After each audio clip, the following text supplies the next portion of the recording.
Basic Brewing Radio is brought to you in part this week by the American Homebrewers Association. The AHA says, get ready for Big Brew. Each year, in honor of National Homebrew Day, the American Homebrewers Association celebrates AHA Big Brew on the first Saturday in May. This year, throughout the day, on May 2nd, hundreds of bars, breweries, shops, and clubs all over the country will host their local communities to brew on-site for a national same-day homebrewing session.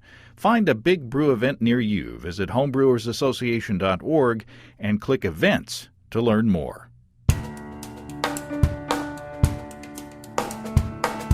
Welcome to Basic Brewing Radio for Thursday, April 23rd, 2015. I'm James Spencer. Here at Basic Brewing Radio, we're all about home brewing. This week, Steve Wilkes and I sit on the porch and sample two homebrew experiments of mine. One comparing US-05 and Nottingham yeast when used in a cream ale, and the second tasting an all-grain American ale that was only boiled for 30 minutes. If you're new to home brewing and would like to get into the hobby for the first time, check out our website, basicbrewing.com, where you can find archives of our audio and video podcasts and our DVDs to walk you through basic and more advanced brewing techniques. You can follow me on Twitter. My username is Basic Brewing, all one word. We also have a Basic Brewing Radio and Basic Brewing Video page on Facebook at facebook.com/basicbrewing. We're on Google Plus as well. Thanks again to everybody clicking on the Amazon.com associate link on our basicbrewing.com site. Whenever you think of Amazon shopping, think of us first and go to our website. Click on our associate ad on the right-hand side of the page. That'll take you back to Amazon. You can shop as you normally do. It won't cost you any extra, and you'll be helping us to bring you this show. We greatly appreciate your support. We also have associate links for Brew Your Own magazine and the American Homebrewers Association on our site as well. And you can find our Basic Brewing iPhone app on iTunes, our Android app on Amazon.com. We have a Windows Phone app. We're on the BlackBerry Podcast Directory, and we're on the Stitcher app as well. If you want to put a tip in our tip jar, some coinage in our guitar case, you can go to basicbrewing.com/support. And thanks to everybody who has done so already. We start the program this week with a couple of snafus. Sometimes things just kind of go wrong. But the first was a silly one, a simple one. I posted an episode of the Basic Brewing Video this past Friday, and I put the wrong date on the graphic on the front of it. I guess I'm getting ahead of myself, and we're trying to rush into summer because I put May 17th instead of April 17th, and a lot of you noticed that and commented and emailed and whatever. But despite the erroneous date, Steve and I had a great time tasting the experiment one of the experiments that we're going to talk about more in depth on this program. And if you watch that video episode, you can see how I brewed the cream ale with my kegel. The second hiccup surrounded our Homebrew Hero contest. If you'll remember, one of the winners was Greg Nisnik from Marietta, Georgia, with his story of how Homebrew rescued a wedding reception that ran out of beer. Well, when I emailed Greg to tell him that he had won after I posted the show, he immediately responded that his entry was a parody based on a Bible story. Well, neither Chris Colby or I got the joke. It didn't have any aliens in it, so we didn't recognize it as a parody. However, several of you did, and you pointed it out again in emails and comments and such. So, Greg immediately stepped up and said, "Hey, wait, that was a joke. It was a parody." Greg, proving that he is actually a homebrew hero, declined the prize since one of the conditions of the contest was the story the homebrew hero story that you sent in had to be true. So I gave him one of the alternate prizes anyway.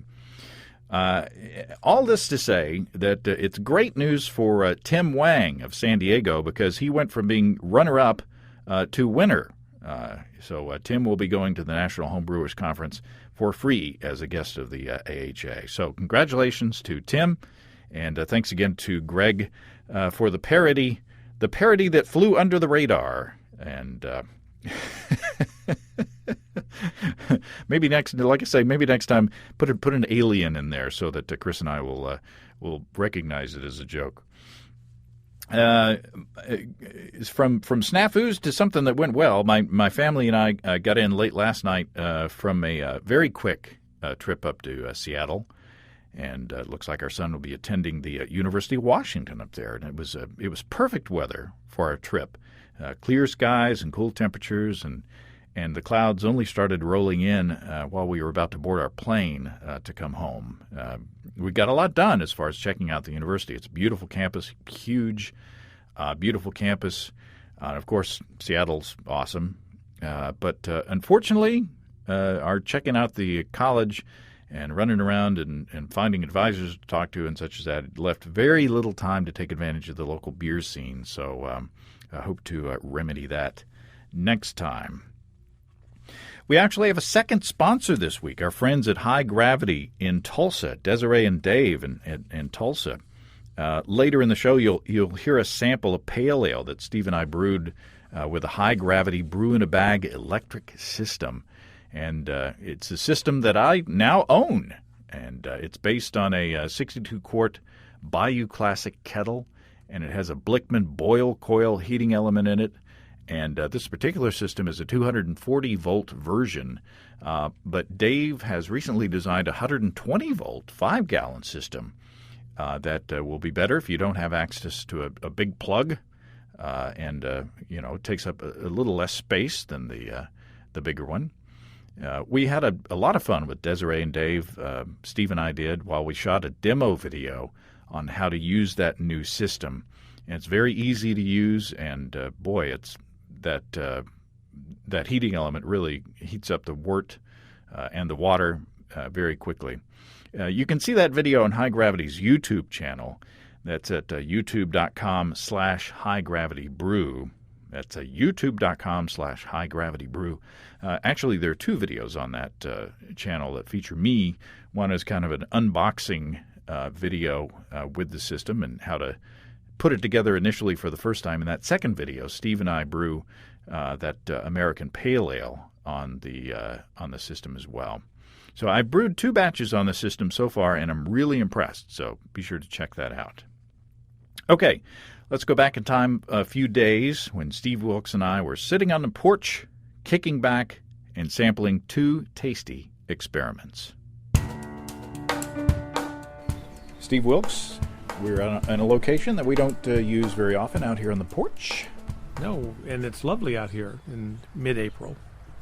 And the rain is gently. We have literally having April showers out here on the porch, and we got the birds chirping and stuff, and the cars going by on the highway. And if you love natural sound while you're jogging or whatever you do while you're listening to the podcast, you will love this episode. We're going to talk about 2 experiments today that I've brewed up.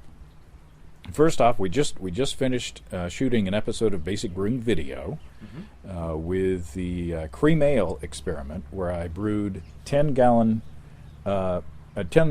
batch of cream ale. I'm just thinking, I'm hesitating because I remembered I left my recipe book inside, but I think I can remember the recipe.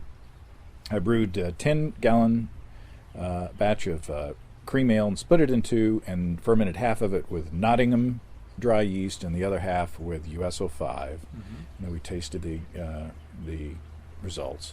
Let me talk about that recipe a bit. I don't always brew 3 quarts at a time. Really? I do have a kegel, a Sabco, converted keg cooker thing that I got a while back, and I use it every now and then when I find a recipe that I really like, and I do like this recipe. But for a 10-gallon batch, and I'm sorry I don't remember the metric equivalents. You'll have to tune into the video podcast to get the metric equivalents. But it was 18 pounds of U.S. 2-row, 2 pounds of flaked maize, and I did a brew-in-a-bag method with that. And I rested at 152 degrees for an hour. And then I boiled for an hour as well. And it was 4 ounces of Czech Saz pellets for 60 minutes, and then 2 ounces at flame out, basically. And then I split the batch, half Nottingham yeast, half USO5. And we I brewed it back in, this is April, I brewed it back in January, and we tasted it first a month after I bottled it. So we tasted it first in February, and we did a blind tasting, or at least for you it was a blind tasting between the two, and we recorded it. So let's go back in time now, and to the point where we were tasting this beer side by side for the first time. Steve Wilkes, welcome to the studio. Yes, thank you, James. We are tasting my cream ale experiment. We have samples A and sample B. One is with USO5. One is with the Nottingham yeast. I've not told you which is which. First of all, talk about your impressions of each beer. You're scared to say that, aren't you? No. Talk about what you think of each beer. Well, the first thing I want to say is they're both really nice beers, well done. They're both eminently drinkable. I think that A has a more neutral flavor. B seems to have a little bit of kind of a nutty roastiness to it, and I don't mean roastiness like a big stout or anything, but there's just a little bit more character in the taste that tastes a little bit like a nut. Boy, I'm so good at this. I could never be a BJCP judge because I just don't have the words. Anyway, the first beer, A, I just think is just eminently clean, almost like an American light lager. It just is really clean beer. It's very refreshing, very nice. B is clearly a close cousin. There is definitely a difference between the two. And so I don't really have a preference or a strong preference, but I guess I'll say that I actually kind of prefer B, which has there's just a little bit more going on in it. I think the mouthfeels are exactly the same. I can't tell any difference there. I can't tell any difference in clarity. I think, in my opinion, A is a tiny bit more clear, but just a tiny bit. Yeah, I've got cataracts and yeah, you couldn't tell between blue and green a few minutes ago. I can't. It's terrible. I got 3 suits: a black suit, a dark blue suit, and a gray suit, and I don't know what I'm wearing most of the time. Honey, can you match my socks? I know. I got to find shoes. I don't know what I'm doing. It's terrible. Okay, bitterness. Bitterness. Which one do you think describe the bitterness character of each beer? Compare and contrast. Okay, I would say that A has the bitterness, say, of a young Sigourney Weaver, where B has the bitterness of an aged Joan Crawford. So, it's a new way of judging. No more wire hangers. That's right. The bitterness is very similar. I think B might actually taste a little more bitter to me. I just taste more things in that beer. Huh. So, but they seem the same to me. What about fruity esters? You get any fruity esters? There's another. I'm serving them up. The soft. It's like a softball. Hang on. Which is the cleaner beer as far as fermentation character? A is cleaner all the way around. I think B has more fruity esters. B has a little bit more mouthfeel. It has a little bit more character. I like both beers a lot. A is a closer relative to Busch or Busch Light. I actually don't mean that in a bad way. I'm just trying to give a reference that everyone will understand. Right. And A is or B. Or B, I mean. B actually kind of reminds me a little bit of New Albion. Huh. Interesting. Just ever so, yeah. Interesting. Yeah. Okay. So, based on your prejudices of English yeast and American yeast, which one do you think is which? I think, drum roll, insert. I think B is the Nottingham. I think A is the USO5. You're wrong. Damn, you're kidding me. I was surprised too. Wow. I was surprised too. I will go along with everything that you said. A is to me cleaner. To me, it's more crisp from a bitterness perspective. To me, B has more of the kind of fruity esters. Yeah. Has more of a mouthfeel, and is what I would expect from an English yeast. I thought that the yeast got out of the way of A. I thought that the hop character came through more in A than B. Yep. Although very slightly. But there is a definite difference, and I was expecting the reverse of what we're experiencing. I'm in a state of shock. I really am surprised at that. Now, add to the confusion, the Nottingham, the original gravity was 1053. A fermented down to 1012. B fermented down, the USO5 fermented down to 1010. Get out. So yeah, so the USO5 fermented better, or attenuated better, and but yet the perceptions are reversed. Absolutely reversed. I am just really, but that just goes to show that you get a preconceived idea of what the yeast is supposed to do. It's supposed to be like. And that's the value of these kinds of exercises. And I'm gonna repeat this experiment because, well, I like the beer first of all.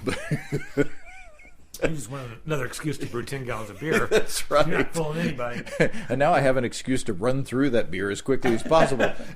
And it will run through you quickly. I promise you. Vice versa. So yeah. So okay. Now, which one do you like better? I like B better. So that is the USO5. Right. But I like it better because it's what I thought the Nottingham was going to taste like. Yeah. But I like B better. Huh. Interesting. Isn't that fun? Yeah, it is. It's not really a ski vacation in France, but it's still fun. But you get free beer. You have to go to Germany for the free beer. Very interesting. Very interesting. Yeah. Thanks, Steve. Thank you, James. Okay, so that was 2 months ago now that we tasted that. And time does fly. You've aged gracefully. So have your beers. So yeah, so now these beers, it's been 4 months since they were brewed. And what are you? I'm going to ask you again. What are your impressions? Well, I'm just not going to tee that one off. I just the biggest thing that I come away with is that everything I thought about back in, when was it, February? Yeah. Is 180 degrees out. No, I wouldn't say everything. Well, I no longer believe that the Earth is flat. Okay, that. Yeah, there's that. Yeah, you did that. But we tasted them on the video podcast today, and some of the things that you said in that interview back in February were different from what you said today. Yeah, definitely. I mean, I'm surprised at how differently I think about the beers. So when I say 180 degrees out, the beer that I picked as the more fruity, more estery beer, I have a different choice today. Though, I think that the bigger, more interesting beer is the Nottingham yeast today, and back in February I called the USO5. Again, it doesn't mean that one's bad or good. I don't mean it in that sense. It's just that when you get down to naming specifics, esters or mouthfeel, those kinds of things, then everything that I thought was USO5, I now think is Nottingham. See, and I wonder how much of that is the yeast clearing out in the bottle. Yeah. If they have different flocculation results or different flocculation rates in the bottle over time. I wonder how much that has to do with it. I mean, bottle conditioning, as we have talked about on the show, it changes the beer over time, and this proves, I guess, or is one piece of evidence towards the fact that different yeast strains age differently in beer. Absolutely. And yeah, I mean, there's just no doubt about it that these beers, at least on my palate, have flipped in how I perceive them. And while I would have preferred the USO5 as a very young beer, I now prefer the Nottingham. So maybe it just means if you think you're going to age it at all and you're after a little bit more of an estery, fruity beer, then consider, going with the Nottingham in this case. Okay, so let's dissect this. I mean, first of all, this is not a super hoppy beer. No. This is not a beer that you would use to, or at least this recipe that you would use to showcase hops. This is not about hop flavor and aroma. This is about cleanliness, I would say. Yeah. I'm calling it the poor man's Pilsner, because it's just a straight ahead, kind of clean, hoppy as in bitter, but not too bitter. Yeah. Beer, refreshing, beautiful for a day like today. It'll be great in the summertime. So let's dissect this. Talk about, first of all, your impressions of bitterness between the two beers. I think that the Nottingham beer has a little bit more of a hop clarity. So it's a little bit, I wouldn't even say it's more bitter. It's just that the bitterness seems to be a little sharper, a little more in focus. These beers are not about hops. They're very, very mildly hopped and would be great gateway drug for anybody that's not used to drinking homebrew. They're not about that, but they're very well balanced. So they're not about just a ton of malt either, like a big Bock beer where you just kind of get overwhelmed with the malt. Just a really nice P&P, poor man's Pilsner, category 84. I don't know. I don't have a lot. So how would you characterize the bitterness in each of the beers? I mean, the differences between the. Do you assess, does one have a cleaner? I'm putting words in your head, but one. Yeah, no. The Nottingham has a cleaner, sharper bitterness to my palate. The USO5 beer seems to be. It's just not as focused. We need Andy. He always has the right words. It's just that the Nottingham beer seems to have, it has a little more character. The bitterness seems a little clearer, though it's not more bitter. I really like the fruity. I know we're not talking about that at the moment, but the esters and the fruitiness of the Nottingham beer is really coming through, and I like it quite well. Yeah, I would say that as far as bitterness is concerned, I would agree with you that the Nottingham has a sharper bitterness.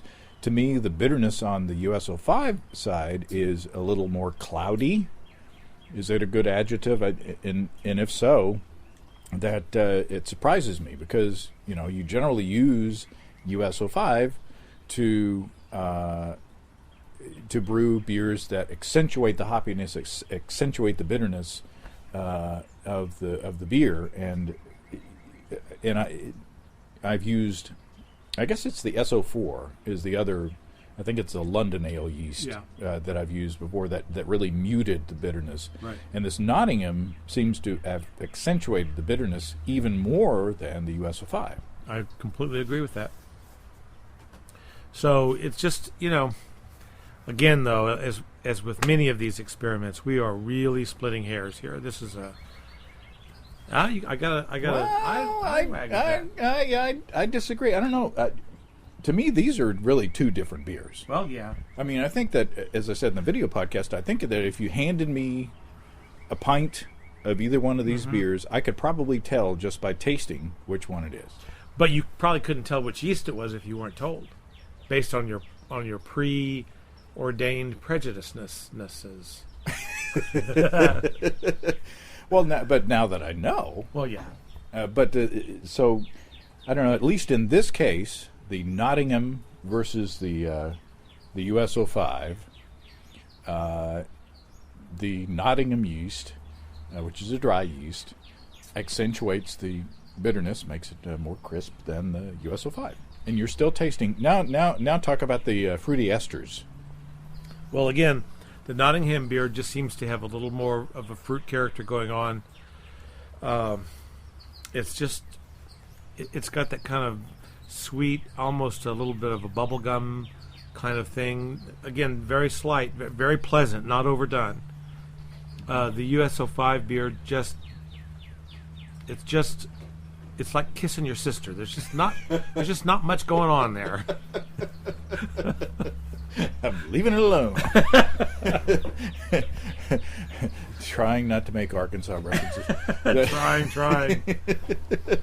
And that's what the interesting thing is. I think that this is the part where you did flip 180 degrees from 2 months ago. Definitely, yeah. So, yeah, I don't know much else what to say about it. I just they're different beers, and they're both easy drinkers. Be happy to be handed either one of these on a hot day, even on a cold day.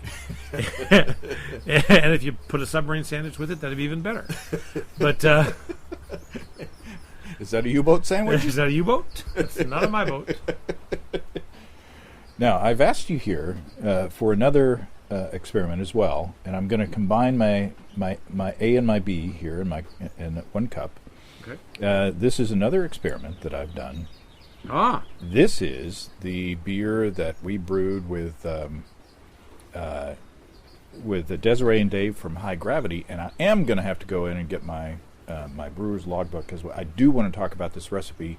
So stand by for an imperceptible pause. Okay, I'm back for my imperceptible pause. Yeah, I could barely tell you were gone. That's what most people say. And then they don't know when you come back.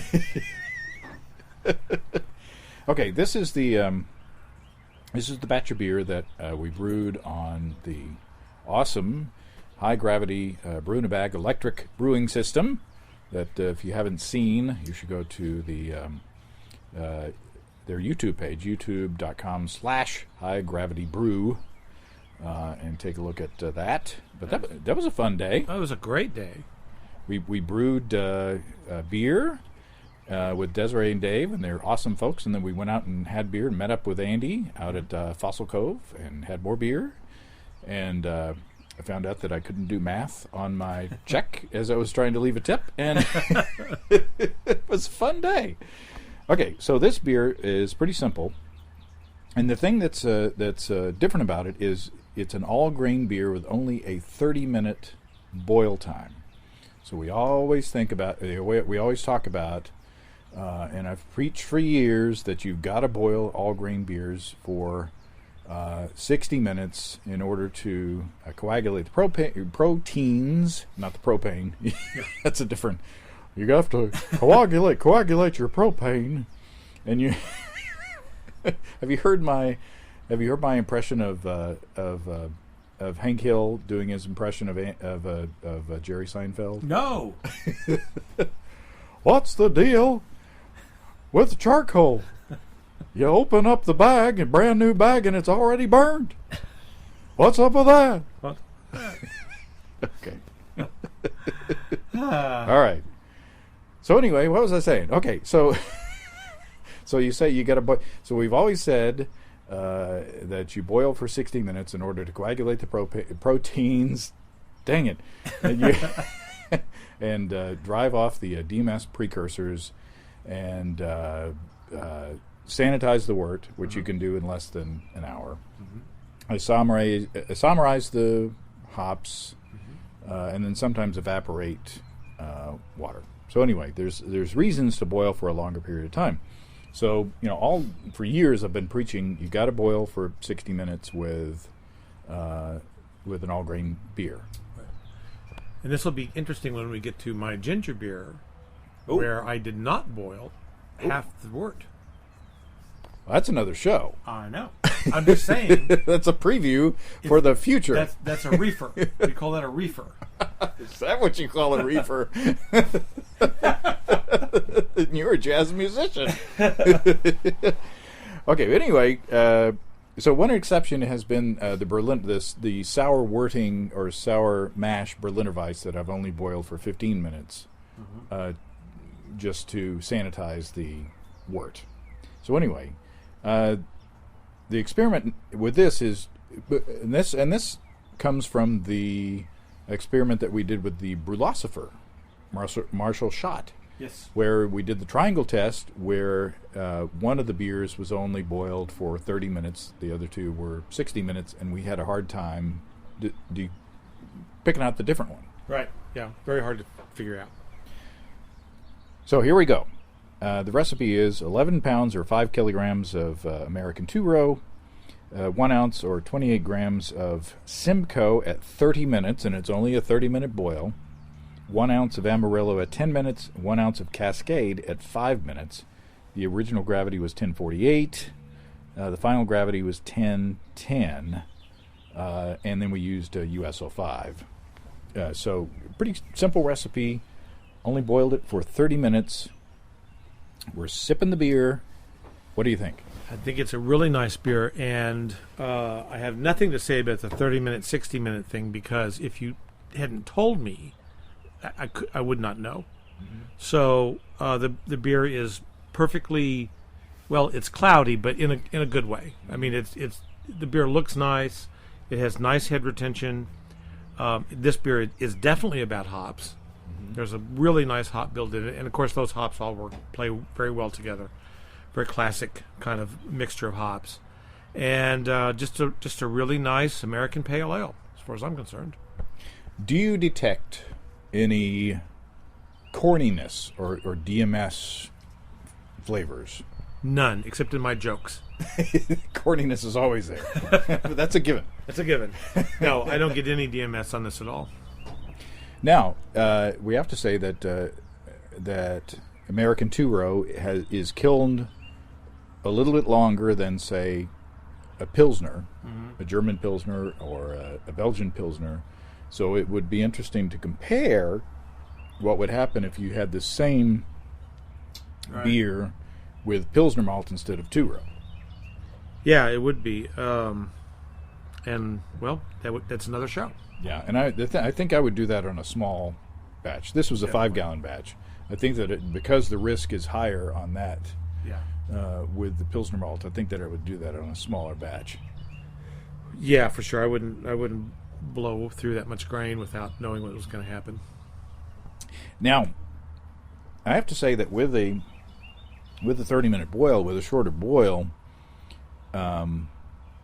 things happen differently, because I generally use that hour-long period. Once I get the boil stabilized, I clean up equipment. Yeah. I start sanitizing things, and so my all grain brew day is kind of, I have kind of a schedule mm-hmm. or a routine that I follow, and cutting that in half kind of threw me off a little bit. Yeah, no kidding. I usually go to lunch. Do a little gardening. So that's. But what do you think? What do you think of the beer? I mean, The beer's great. It's a really nice beer. It's just a nice American pale ale, West Coast-ish, because of the hops, the kinds of hops and the amount of them. It's eminently drinkable. I think the thing that I'd be most curious about would be if this had boiled for 60 minutes, say with the 1 ounce of Simcoe at the front end, would it be more bitter? Would you get more bitterness out of that? I think you would. Yeah. I think you definitely would. So, how that changes the beer, and if you're, I don't brew for consistency. I don't really care if I get the same beer time in and time out. Mm-hmm. If you care about those things, then those kinds of questions become really important to you. So, if I'm trying to hit a flavor profile over and over again, say if I'm a professional brewer, then I want this beer to taste the same every time I do it. And so in that way, it doesn't really matter whether you boil it for 30 minutes or 60 minutes. It's that it's consistent over time. And so I would be curious to taste this beer with a 60-minute boil, the exact same beer, but with 60 minutes at the Simcoe edition, 30 minutes maybe at the Amarillo edition, and still 5 minutes at the Cascade edition, and see what differences we really got from that. Yeah, I think that you would get a beer that's more bitter, with less hop character as far as especially the flavor. And truthfully, it's a beer's a little cold and it's cold outside. I'm not getting a lot of aroma from this, but I think that the reason that I used the Simcoe at the 30-minute mark was because it had the higher alpha acid level, I think. Yeah, definitely. Because it just would have the better balance. But yeah, it would be fun to brew this same recipe and extend the boil out to 60 minutes, and then change the hop schedule like you were talking about, and see exactly. But I'm sure you would get a beer that was extremely drinkable. I'd think it would be a really good beer. It'd probably be a little less fruity, maybe. Yeah, probably so. One thing I like about our experiments is we never risk having non-drinkable beer. It's like that's a bridge we're just not going to cross. You know. What if we put grass clippings in one? Exactly. No. Stay away from that. So this is. So I think that I in fact I was going to say I see some 30-minute boils in my future. In fact, I have already done another 30-minute boil that is in the carboy as we speak, and it's probably about ready to bottle. It was a 30-minute English ale recipe. I used 10 pounds of, or 4.5 kilograms of Golden Promise, which is yet another. It's kilned for even longer than the American Two-Row, so it's even less of a risk of having the DMS stuff going on. That's one of my favorite malts. I love Golden Promise. 10 pounds of Golden Promise, 0.5 half pound, or 226 grams of 20 Lovibond Crystal. And then 1 ounce of US EKG hops at 30 minutes, and 1 ounce of UK Fuggles at 5 minutes. And then I used the Windsor dry yeast. So trying to stick with the English theme. So I'm really interested. It's another 30-minute boil. I'm really interested to see how that turns out. Well, me too. I have nothing more to say on that. So with the results from the Brewlosifer and the results from this experiment, are you going to do some more shorter boils? I hope that my boils are shorter in the future because they're really painful. Yes, I think so. Yeah, I mean, I'm all about getting, as I age gracefully, I have fewer and fewer hours to devote to my brew days. And so if I can use a wonderful system like Dave and Desiree's electric system that they have and cut 2 or 3 hours out of my brew day, and I can go to a 30-minute boil, I mean, everything I can do to shave some time off of there keeps me young. It's almost negative time. That's right. It's like you go to brew and you have extra time. Your day is 25 hours long. Oh, dear God, no. But you can do whatever you want to in that extra hour. Go to the bathroom. Which becomes more important as you get older as well. And there you go. Well, Steve, thanks. This has been fun. We 2 porch experiments. I like the porch experiment concept. The porch experiment concept is working well for me. We'll see what people think about it. That's right. Thank you, sir. Thank you. Thanks again to Steve for taking time to sample those beers with me. And we also tasted some beers brewed with ginger that we'll be talking about in an upcoming show, so look forward to that. If you have brewing questions in the meantime, show suggestions, or just want to say howdy, write to james@basicbrewing.com, or just fill out the contact form on basicbrewing.com. And please don't forget to tell us where you're from.